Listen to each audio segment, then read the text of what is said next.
nasta'inu wa nastaghfiru wa na'udzu billahi min syururi anfusina wa min sayyiati a'malina may yahdihillahu fala mudhillalah wa may yudhlilhu fala hadiyalah. Asyhadu an la ilaha illallah wahdahu la syarikalah wa asyhadu anna Muhammadan abduhu wa rasuluhu amma ba'du. Ya ibadallah ittaqullah haqqa tuqatih wa la tamutunna illa wa antum muslimun. Pertama-tama kita panjatkan puji dan syukur kehadirat Allah Subhanahu wa taala di mana kita masih diberikan suatu nikmat iman, Islam dan juga nikmat sehat. Dengan nikmat sehat itulah maka kita dapat melangkahkan kaki kita ke Masjid Al-Kafah ini untuk bersama-sama mengikuti pengajian yang insya Allah sama Ustadz Ramdan udah ada di sini, udah ada di tempat ini. Terima kasih ke Pak Ustadz yang telah hadir di masjid ini. Untuk lebih mempersingkat waktu, kami persilahkan.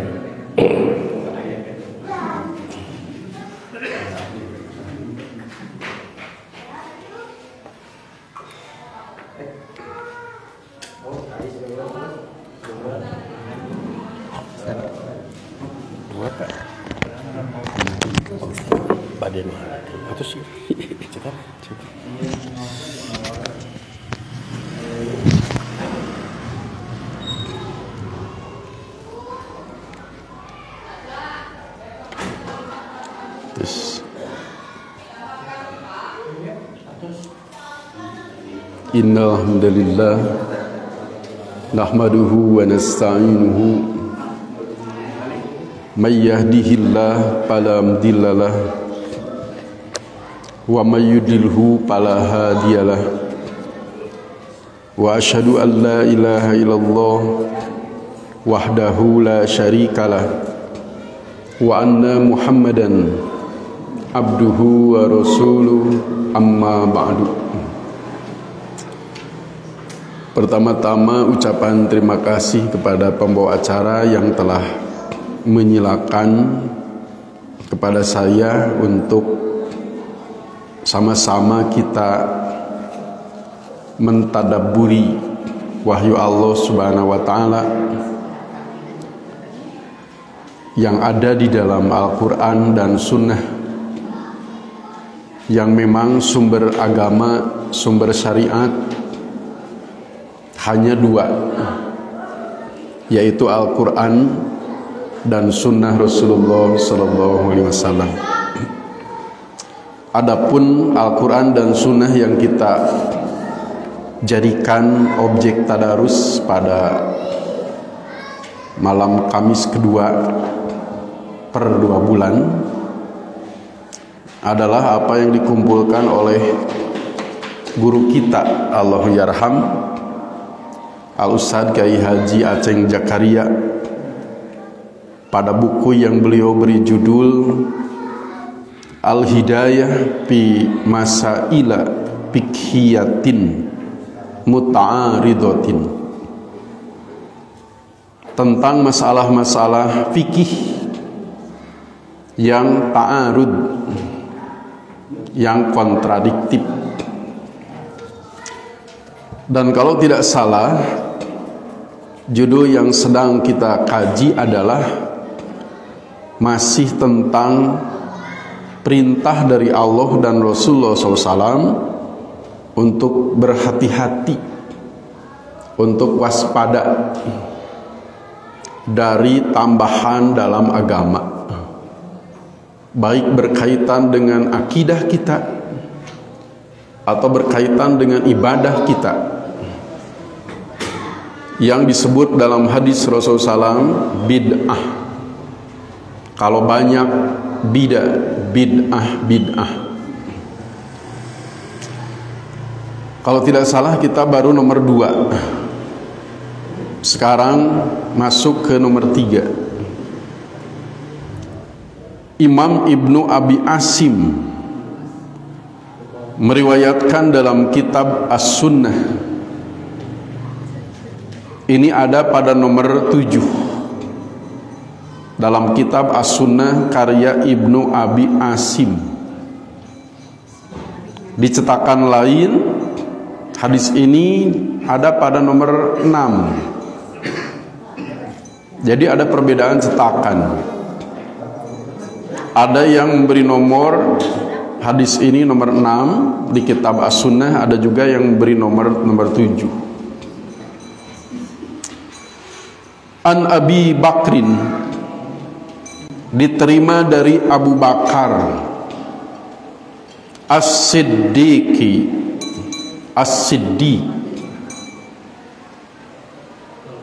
Abdullah bin Utsman namanya. Tapi sebutan Abu Bakar mengalahkan kepopuleran nama beliau sendiri. Jarang kita menyebut sahabat ini Abdullah, tapi lebih nyaman, lebih enak menyebut Abu Bakar. Padahal Abu Bakar bukan nama, namanya itu Abdullah bin Utsman. Kalau kita menyebut sahabat Abdullah, konotasinya Abdullah bin Abbas, Abdullah bin Mas'ud, Abdullah bin Amr. Toswe Abu Bakar nya saha namina Abdullah bin Utsman. Beliau lahir 2 tahun lebih setelah lahirnya Rasulullah SAW. Jadi selisih usia Abu Bakar dengan Rasulullah SAW itu 2 tahun. Genapnya 2 tahun, 2 tahun lebih sebetulnya. Rasulullah baru berusia 2 tahun lebih, Abu Bakar baru lahir.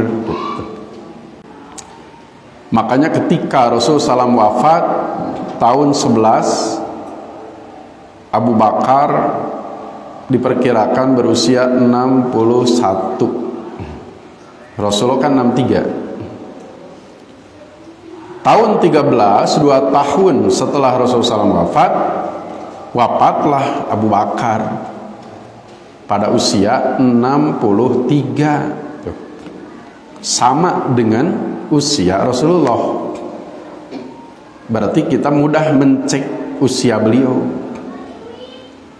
63 tahun 13 Abu Bakar, Rasulullah 63 tahun 11. Berarti selisih usianya hanya 2 tahun. Lebih tua, lebih muda dari Rasulullah. Lebih muda padahal mertua. Kan Abu Bakar itu mertua Rasul. Lumrahnya, galibnya mertua lebih tua daripada menantu. Ini justru menantu lebih tua 2 tahun daripada mertuanya. Tidak begitu banyak hadis-hadis yang diterima oleh sahabat Abu Bakar. Jauh selisihnya dengan hadis Abu Hurairah, Abdullah bin Umar, Anas bin Malik, Aisyah putrinya sendiri. Salah satunya hadis ini. Qala, ia berkata, Inna Rasulullah sallallahu alaihi wasallam qala, sesungguhnya Rasulullah sallallahu alaihi wasallam bersabda. Tidak lengkap sebetulnya hadis ini ditulis, tidak keseluruhan gitu. Dalam ilmu hadis disebutnya ikhtisarul hadis. Jadi hadisnya dipotong, tidak semua ditulis. Boleh tidak hadis dipotong sama dengan ayat Quran dipotong? Boleh tidak? Boleh, asal dipotongnya henteu di mana wae, antara yang terbawa dengan yang tidak terbawa tidak boleh saling berkaitan. Tidak boleh saling berkaitan maknanya. Jangan sampai dengan dipotong makna hadis, makna ayat jadi berubah. Maka keutuhan makna harus dipelihara. Langsung dari kata inna iblisa, sesungguhnya iblis, qala berkata, salah satu musuh kita, ahlaktuhum, aku membinasakan mereka, anak cucu Adam, biddunubi, dengan melakukan dosa-dosa. Fa'ahlakuni, lalu mereka anak cucu Adam tersebut bisa membinasakanku, melawan bil istighfari, dengan melakukan istighfar. Kalau dibinasakannya dengan melakukan dosa, mereka punya perisainya, punya obatnya, punya antinya, yaitu istighfar. Berbuat dosa, istighfar. Berbuat dosa, istighfar. Istighfar itu apa, Bu? Ampunan itu apa? Istighfar itu diambil dari kalimat magpiro, gupron, goparo, yagpiru, gupronan, atau magpirotan. Jadi masdarnya bisa tanpa huruf mim, gupron. Boleh juga ditambah huruf mim, magpiroh. Jadi mimnya hanya tambahan. Disebutnya masdar mimi, masdar yang memakai mim. Al-hayat, al-mamat sama. Al-hayat tanpa tambahan mim, kalau mamat pakai tambahan mim, maknanya sama, kematian. Magfirah itu kita terjemahkan biasanya ampunan. Magfirah itu adalah perlindungan Allah kepada hamba dari terkena siksaan. Allah memberi perlindungan kepada hamba dari terkena siksaan. Itulah magfirah. Kedah nateh disiksa ya jalmi teh. Nah, karena berbuat dosa. Maka dengan magfirah yang diberikan Allah, Allah memberi perlindungan kepadanya sehingga tidak terkena siksa. Kedah nama kena siksaan teh kalau tidak dapat magfirah. Maka dengan diberi magfirah, Allah melindunginya dari terkena siksa. Kemudian kalau istighfar apa? Istighfar itu meminta magfirah, meminta magfirah bil makol wal pi'al. Begitu definisi istighfar itu. Istighfar itu meminta magfirah bil makoli wal pi'ali, dengan ucapan dan perbuatan. Dan bukan atau. Talabud dzalika bil maqali wal fi'al, meminta yang tadi, meminta perlindungan kepada Allah dari terkena siksaan. Memintanya dengan dua, bil maqal dengan ucapan, wal fi'al dan perbuatan. Jadi istighfar itu sebenarnya bukan hanya dengan kata-kata, tapi dan perbuatan. Kalau atau boleh memilih salah satu. Para ulama menggunakannya dan perbuatan. Astagfirullahaladzim. Istighfar bukan. Istighfar tapi hanya dengan ucapan. Istighfar yang sebenarnya dan perbuatan.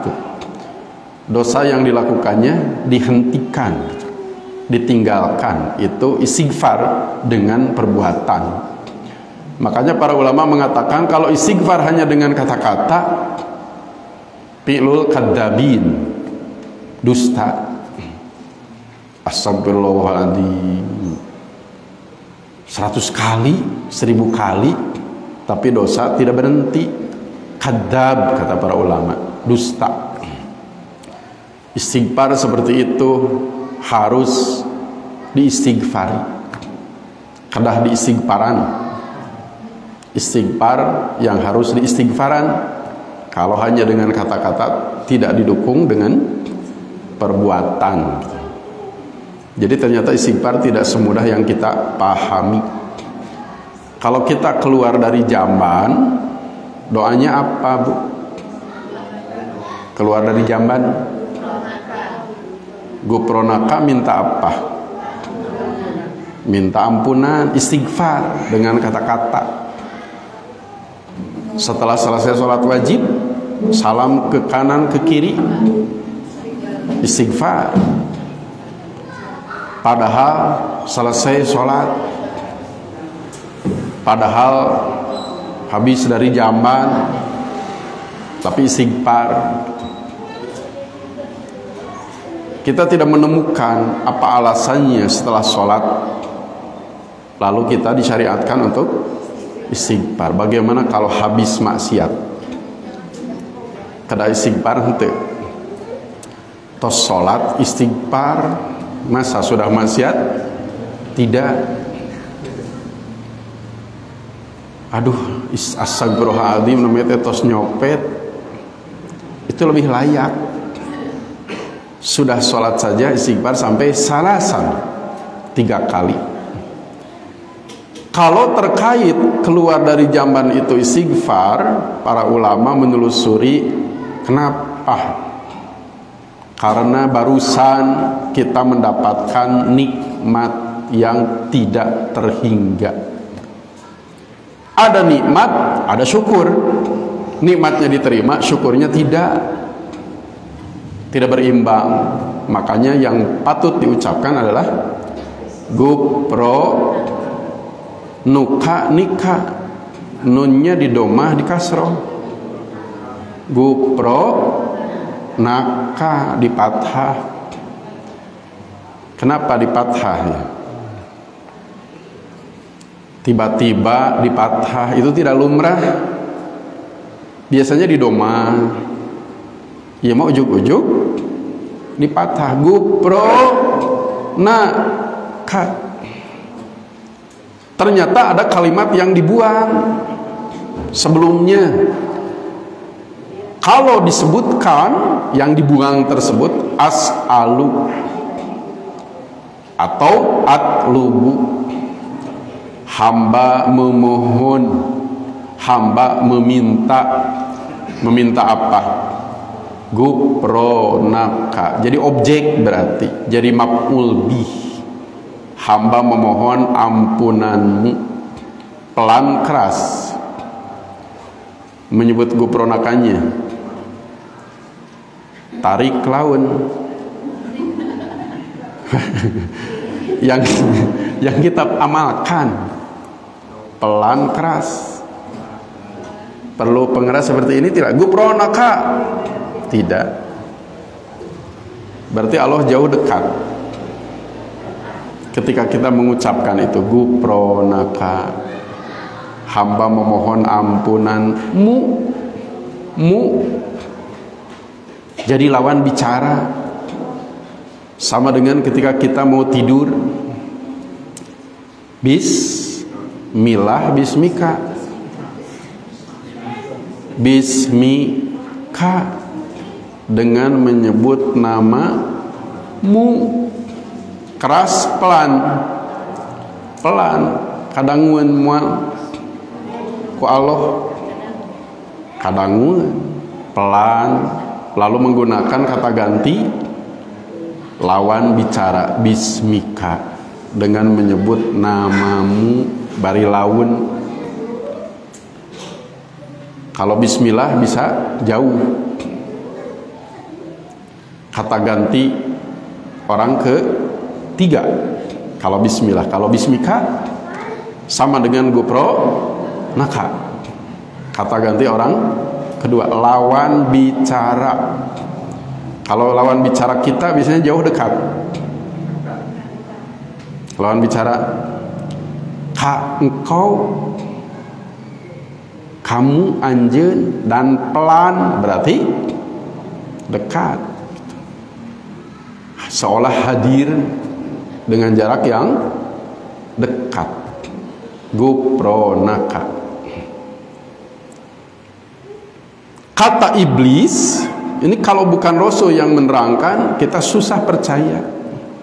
Tahu iblis berkata begini, coba. Iblis sasauran kieu, kalau bukan Rasul yang menerangkan, kita sulit mempercayai. Tahu dari mana? Rasul yang menyampaikan iblis berkata begini, kita dapat bocoran dari Rasulullah SAW. Ketika aku membinasakan mereka dengan melakukan dosa, mereka melawan gitu. Yaitu membinasakanku dengan istighfar. Dibinasakan lagi, berbuat dosa lagi, mereka istighfar lagi. Dihasut lagi, berbuat dosa, istighfar lagi. Kira-kira bagaimana iblis melihat demikian? Selalu ada perlawanan. Kalau jalur ini, hari iblis saya pinter bodoh.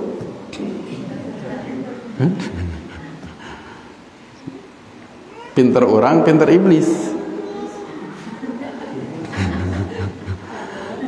Pami bodoh maka goda. Bodoh orang, bodoh iblis. Lulusan mana kita iblis? Palamma ra'aitu dalika, palamma maka setelah ra'aitu aku melihat dalika hal itu. Kalau jalur yang tadi mereka punya antinya, mereka punya perisainya, tamengnya. Maka setelah aku melihat hal itu, ahlaktuhum, aku membinasakan mereka dengan cara lain, dengan strategi lain, dengan siasat lain. Makanya saya tadi tanya, iblis teh pinter bodoh? Ahli strategi berarti ya, ahli siasat. Seandainya iblis bodoh, Nabi Adam dan Hawa tergoda tidak?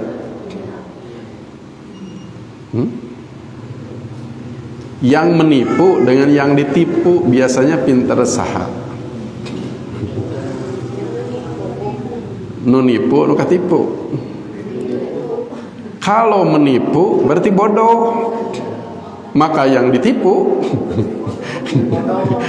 bukan bodoh, lebih menipu. Masa menipu pinter, matak nipu ge bodoh. Nganu katipu tanggung bodoh. Isanes pinter iblis teh, urang nawe. Ini diantara buktinya. Iblis mencari strategi baru. Iblis menggunakan taktik siasat baru. Apa? Bil ahwa'i, dengan menuruti hawa nafsu. Sekarang anak cucu Adam dihasutnya untuk mengikuti, memperturutkan hawa nafsu. Apa akibatnya dengan menuruti hawa nafsu? Fahum yahsabuna, maka mereka menyangka, mengira, mengklaim, menganggap, merasa annahum muhtaduna, bahwa mereka mendapat petunjuk. Perasaannya, dikiranya, dianggapnya ada dalam petunjuk. Kalau orang merasa ada dalam petunjuk, biasanya bagaimana? Apa yang dibutuhkan? Kalau merasa ada dalam petunjuk, tidak perlu Google Map, tidak. Kenapa? Udah terang abdi oge, kadieu jalan teh. Leres ieu. Ketika ada yang mengingatkan, didengar tidak biasanya? Tidak. Bahkan bisa jadi membenci. Sudah benar disalahkan. Tukang nyalahkeun batur, jadi begitu kan? Karena perasaannya, anggapannya ada dalam petunjuk, ada dalam benar. Itulah natijah dari ahwa, mengikuti hawa nafsu. Lepat ge ngaraos leres. Upami ngaraos lepat, kita membutuhkan yang mengingatkan gitu. Mencari yang benar. Tapi kalau merasa benar, ya sudah merasa benar. Nu ngaraos pangleresna teh sanis nu ngimutan, tapi yang mengikuti hawa nafsu. Karena mereka mengira, menyangka bahwa mereka dapat petunjuk, ada dalam petunjuk, tidak sesat gitu. Fala yastaghfiruna, maka mereka tidak beristighfar sekarang. Kalau berbuat dosa, mereka beristighfar, sadar. Tapi ketika mengikuti, memperturutkan hawa nafsu, tidak beristighfar karena merasa benar, merasa dalam petunjuk. Bid'ah itu muncul dari sini. Melakukan bid'ah itu tidak merasa salah, walaupun tidak benar. Tidak merasa sesat, walaupun sesat. Teu ngaraos linglung, matak diwartosan ge teu perjogieun, malih nyegag gitu. Nyegag kanu ngawartosan teh, karena yahsabun annahum muhtadun, mereka menyangka mereka mendapat petunjuk, padahal dolalah, sesat, padahal khotok, salah. Berarti bagaimana iblis melihat sikap mereka seperti itu? Harus ganti lagi strategi tidak? Sekarang tekedah, istighfar, berbuat maksiat kepada Allahnya, merasa nyaman gitu, jongjon gitu. Karena merasa ada dalam petunjuk, merasa ada dalam kebenaran. Makanya lebih jelek maksiat biasa, lebih jelek bid'ah. Kalau diadakan studi komparatif gitu, perbandingan. Kalau versi iblis, kira-kira iblis resepeuna ya, anak cucu Adam itu berbuat maksiat biasa atau berbuat bid'ah? Karesep iblis. Kira-kira kalau kita jadi iblis gitu, berbuat maksiat biasa atau berbuat bid'ah? Yang sangat membanggakan iblis berbuat bid'ah, karena tidak beristighfar. Kalau berbuat maksiat yang biasa, yang lain istighfar gitu. Makanya nanti kita akan menemukan athar yang menyebutkan bid'ah lebih disukai iblis daripada maksiat. Wajar gitu. Maksiat mah aya sadar teras istighfar, bid'ah mah moal istighfar sadar oge henteu. Sangat jeli ini penyusun buku, memasukkan hadis ini kepada bab at-tahzir minal bidah.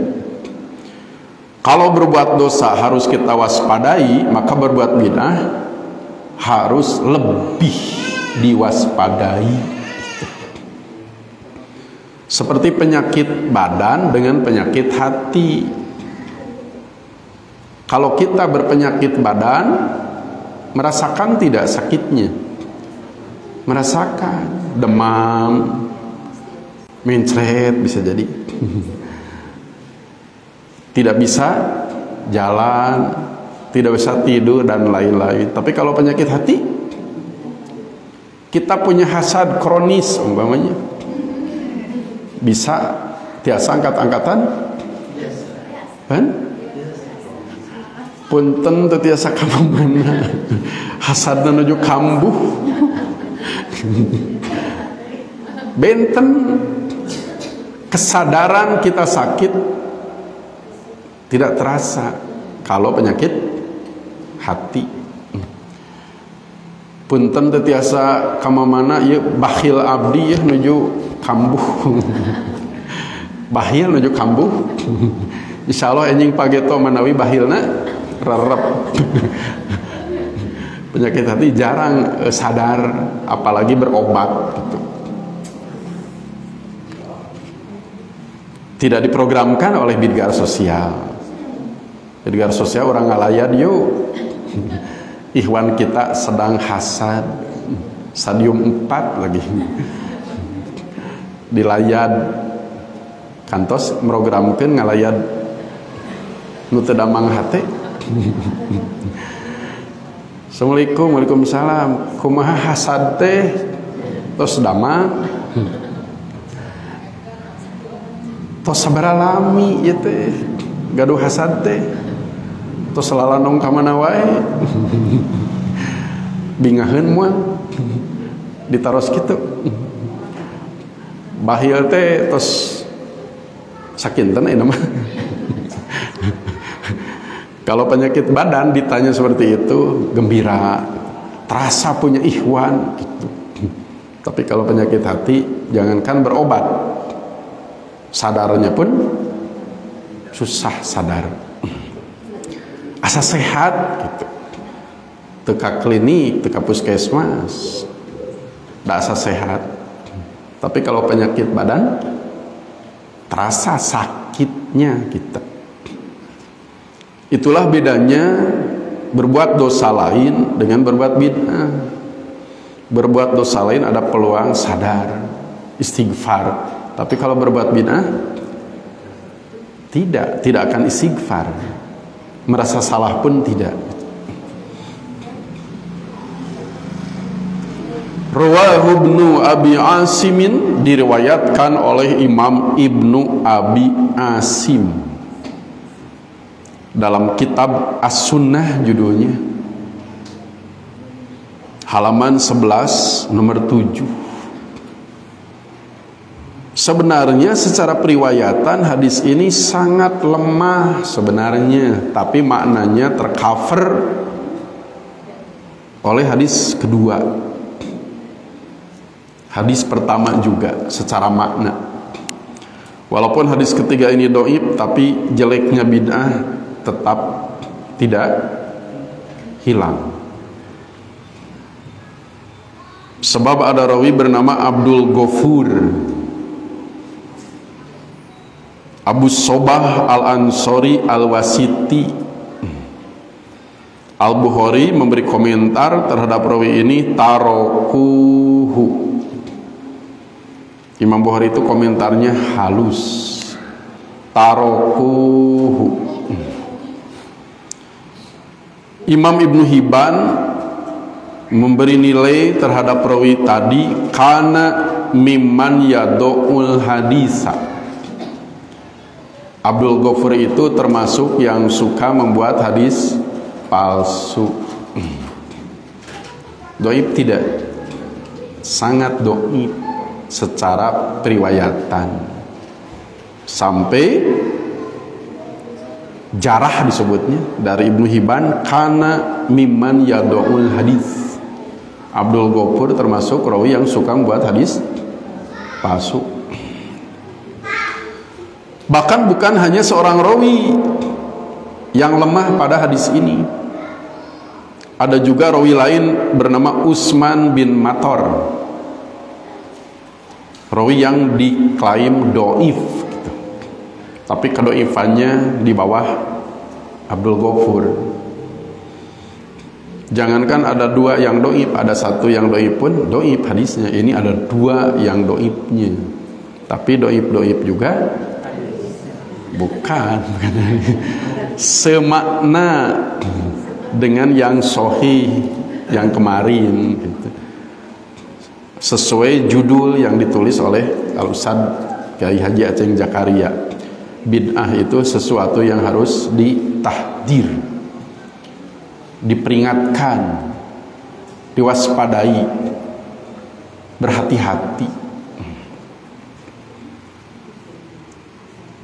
Ar-Rabi yang keempat, An Sahl bin Sa'din, dari Sahal bin Sa'ad, qala, ia berkata,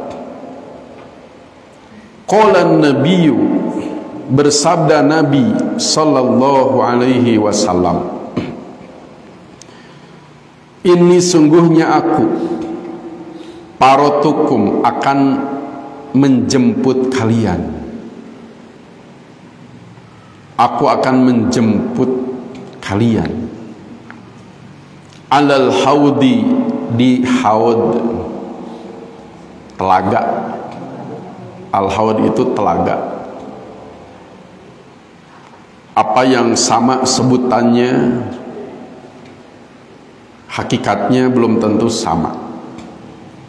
Di dunia ada telaga, nanti di akhirat ada telaga. Tapi jangan digambarkan sama persis seperti telaga kita. Di surga ada sungai tajri min tahtihal anhar. Di orang di Bandung aya walungan, aya kumat caina. Sanes kiruh deui hideung. Bagaimana aromanya tercium? Begitu. Apakah sungai di akhirat sama begitu? Tidak, hanya sama namanya. Namina wungkul sami itu. Inni faratukum alal haudi, sungguhnya aku akan menyambut kalian di haud, di telaga. Man marro alayya, siapapun yang melewatiku, syariba, pasti ia minum. Waman syariba, dan barang siapa yang minum, lam yazma, tidak akan haus, abadan, selamanya. Lebih memperjelas, hanya sama namanya. Barang siapa minum tidak akan haus itu selamanya. Berarti air apa yang diminum? Layaridanna, benar-benar akan datang lewat alaya kepadaku,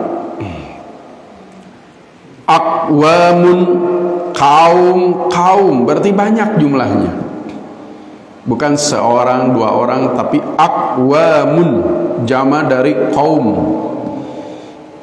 Kalau diterjemah itu kaum aqwam. Dina buku kaumun aqwamun, kaumun. Kalau di sini aqwamun, kaum.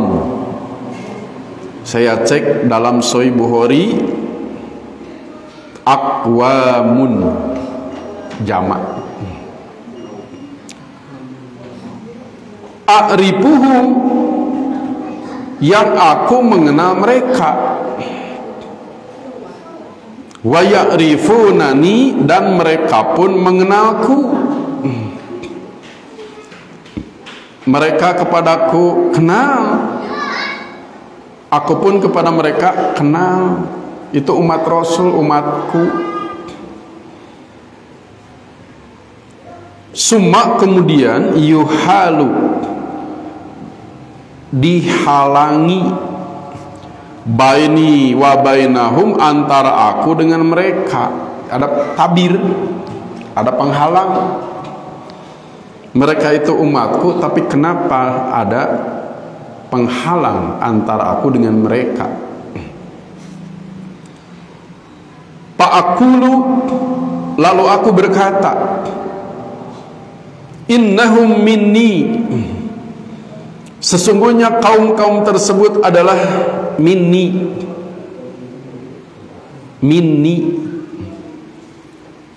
dari golonganku, dari umatku. Mereka itu umatku, tapi kenapa diadakan tabir, sekat, penghalang antara aku dengan mereka?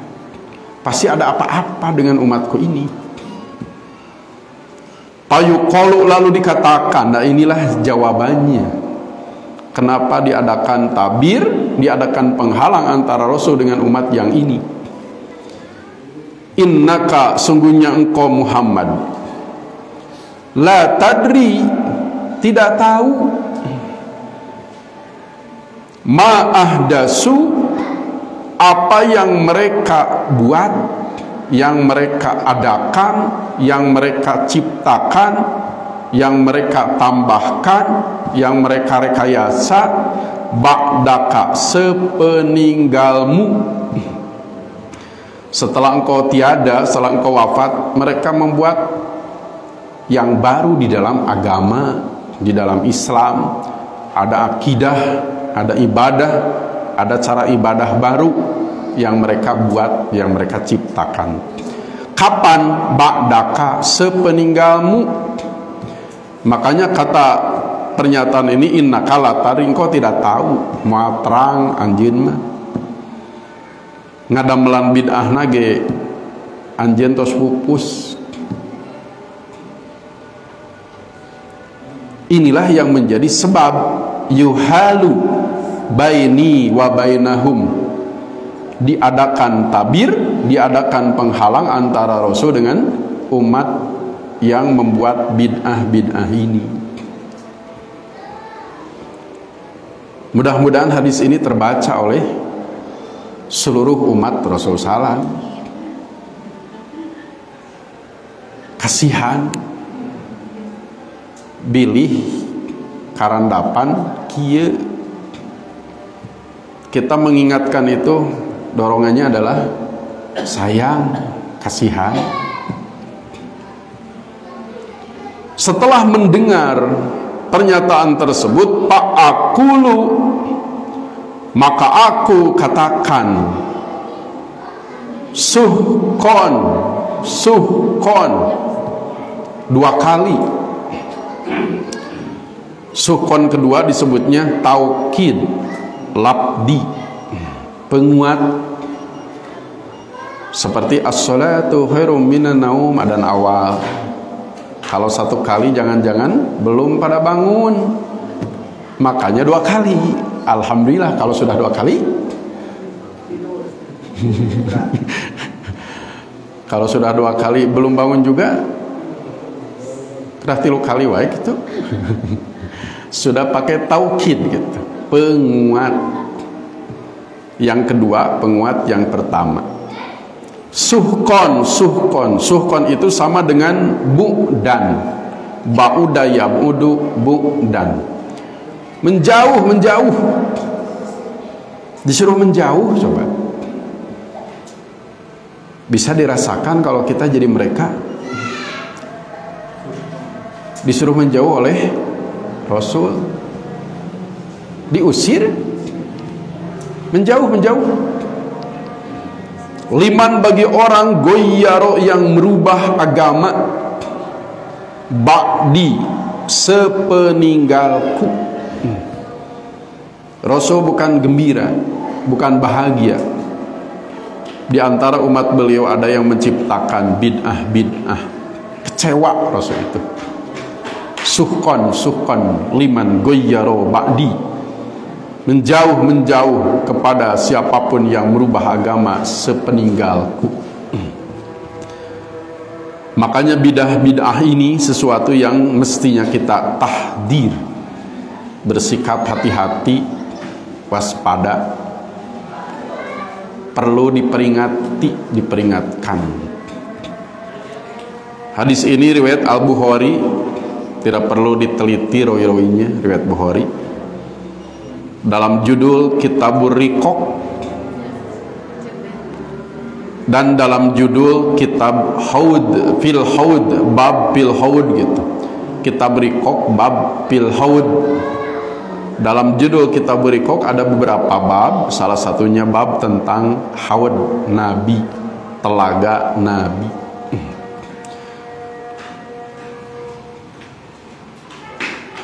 Kalau tidak salah ada apa SDIT baru di Sanggar. Oh iya, namanya Telaga Nabi, asalnya Haud.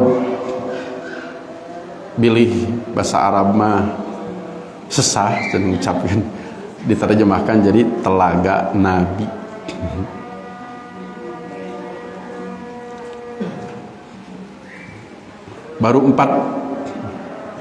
Baru 2 nomor ya, tapi sudah adan Pak. Tadi nama bari tamatkeun, pek kabujang adan. Seperti biasa saya pukul 20 ditunggu di PD Pemuda ngantor di Pamengpeuk. Kita cukupkan dulu, mudah-mudahan sebagaimana tujuan kita tadarus Quran dan Sunnah, lebih memperkokoh, peneguh akidah kita, ibadah kita, muamalah kita, semakin kokoh berpegang teguh kepada Quran dan Sunnah. Aqulu qouli hadza wa astaghfirullah li wa lakum. Wassalamualaikum warahmatullahi wabarakatuh. Sekalian izin, saya sudah sholat, akan langsung meluncur ke Pamengpeuk.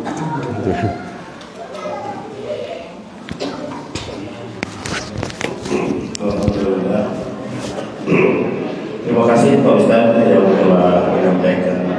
Kemudian mudah-mudahan kita semua bisa sesuai yang di buku kita. Kita tutup dengan doa Rabbana balagna bersama wa ila rabbina ta'ala lana Rabbana atina min ladunka rahmatan wa qina adzabannar. Wassalamualaikum warahmatullahi wabarakatuh.